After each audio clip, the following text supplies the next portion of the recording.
Hello, my name is Betsida, and today I'm going to be going over something that I really enjoy talking about, and it is health related. And so the topic of today's video is eating the foods that you would like to eat without having as much guilt. So I believe that not only should we enjoy ourselves in life, but we should also be balanced with what we're consuming. And I am personally more strict on consuming processed foods and foods that are not whole or have relatively more chemicals in them. I do not think that is something to be consuming very often. Those are things to be consuming very often, and I try to stay away from those things. But sometimes we want to have a variety in our diet, and we want to have things that, or we want to taste things that, if done the wrong way, may be deleterious to our health. So I just want to talk about some of the things that I've seen, I've done, I've heard, and I've read about.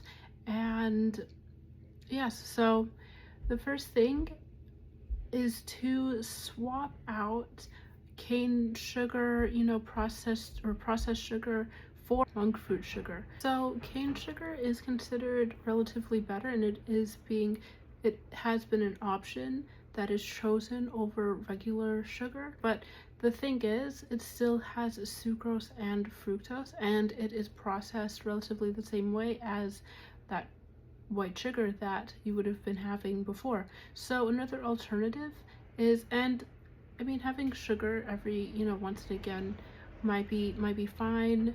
You might be okay with that. So it is up to you. But for those who want to have foods that have lower glycemic indexes and cause lower blood sugar spikes, I believe that monk fruit sugar is an option that is known to decrease or lower blood sugar spikes. So monk fruit sugar has magrosides, and these keep insulin levels and glucose levels relatively more stable compared to cane sugar and regular sugar. So that is an option also. Another option is preparing foods that you want to have yourself. So if you see something, from maybe a fast food restaurant or a restaurant that you really want in that moment, sometimes it is better to take the time to, gather those ingredients, and then you can have it more often. And then creating a recipe with those ingredients, sometimes you have to work towards getting it to the right taste that you want, but it is a process that it's worth it, and it's better than choosing the other option. So another tip that I would like to talk about is being more mindful, and that goes hand in hand with the last tip. And being more mindful really helps one to be aware of what he or she is consuming and how much he or she is consuming. So things like taking deep breaths before meals, 5 deep breaths before a meal, and really chewing the food and breaking down those compounds that will be ingested and digested later. So that really helps your encephalon. It sends a signal to your encephalon, and the encephalon is able to process and regulate the food that is being consumed.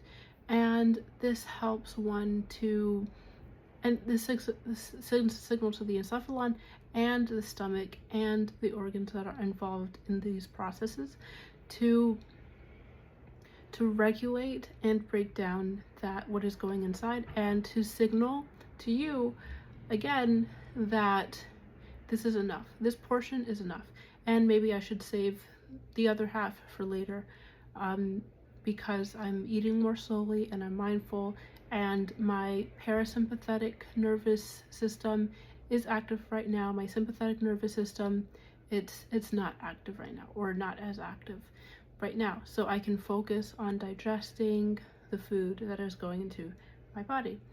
And this has been really helpful. And sometimes when I wasn't doing this, there was a point when, I wasn't doing this at all. And when I started to make that change, I immediately saw that I don't need to be eating this big of a portion. I can eat a smaller portion, and I'm not as hungry.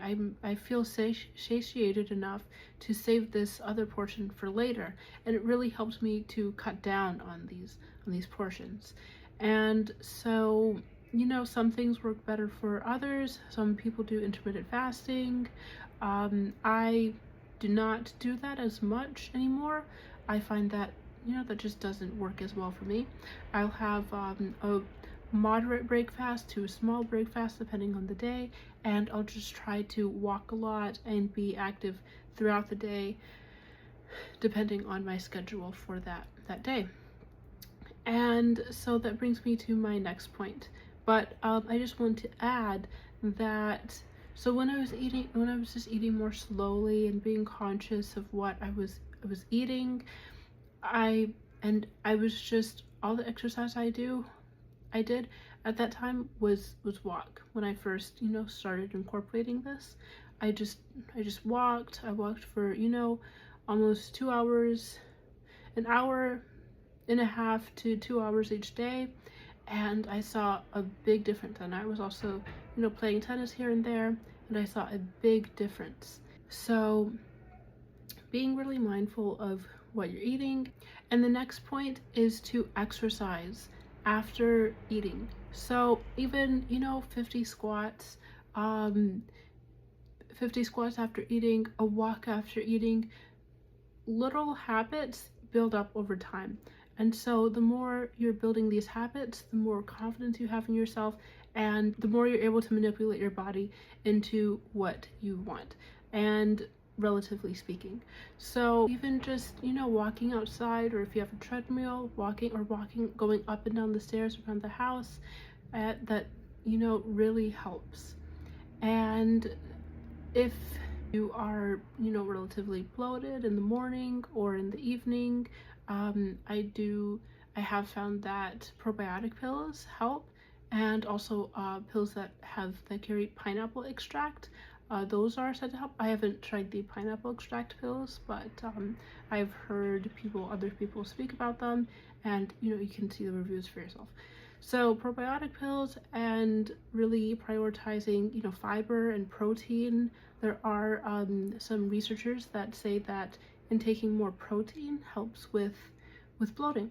So being very conscious and listening to what your body is telling you. If you slow down a little bit, sometimes your body tells you what it may need. Maybe you need broccoli. Maybe you're craving something, and your body is trying to warn you that it needs compounds from this whole food to help regulate the system.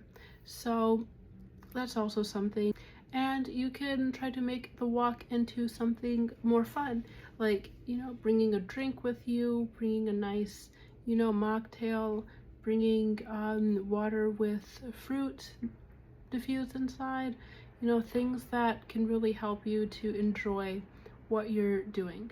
And this doesn't have to be some diet plan, or boring regimen. You can identify this as something that will help you to reach who you want to be, and will help you to become a better, healthier version of yourself. So these are some of the tips that I have seen make a difference. And the last thing that I will share that I know that helps is drinking enough water throughout the day.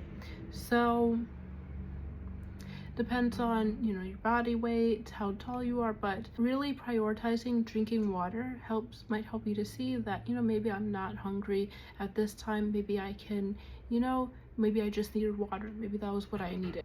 And so I remember one time I was sick, and I wasn't really eating a lot.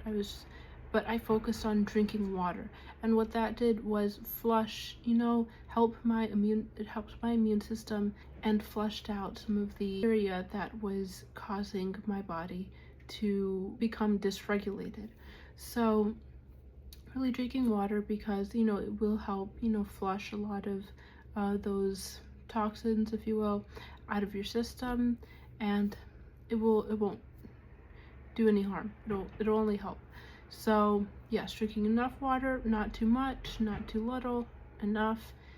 And also prioritizing, soup. Maybe soup will can help your digestive system. Maybe for lunch, having soup with protein and vegetables.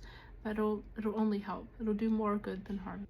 And just having more fluids throughout the day. Sometimes, fluid soup, and sometimes for breakfast I'll have it's kind of a porridge. It can be a porridge. It's just soy milk, which has protein, and flaxseed powder, so or flaxseed meal. So I drink this, and the flax seeds really help with, digestion and bloating, and I don't really need much else, after that. I might have a snack before lunch, but that really helps to keep me satiated throughout the morning. And so just being really mindful, of what you're incorporating into your diet, and having more fluids really helps to, flush your system, detox your system, and it really helps with digestion. And so yeah, those were my tips. I hope one or two of them helped, and I hope to see you next time. Thank you. Bye.